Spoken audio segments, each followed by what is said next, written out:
Nakakita ako ng isang takoyaki stall dito sa South Korea at sobrang na-curious ako kung ano ba ang lasa ng takoyaki nila. Siyempre, authentic pa rin ng Japan pero gusto ko rin maintindihan kung paano ina-adjust ng ibang bansa ang produkto base sa panlasa nila. Bilang owner ng Takoyaki Taste, hindi lang ako kumakain para mabusog.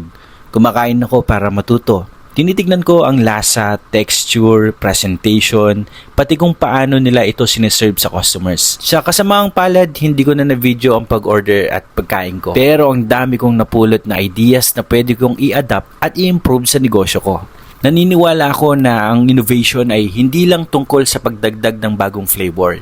Kailangan mo ring maintindihan ng iba't ibang panlasa ng lahi. Alam na natin ang gusto ng mga Pilipino. Pero paano naman ang panlasang Koreano o iba pang foreign customers? At baka isa na sa mga natutunan ko rito ang susunod na bagong flavor na matitikman nyo sa Takoyaki Taste. Ang laki nga rin pala ng nakita kong king crab dito. First time kong makakita ng ganitong talangka. Grabe na yan. King crab yan, Brad. Laki oh. Yung kamay ko eh. King crab eh. Sarap.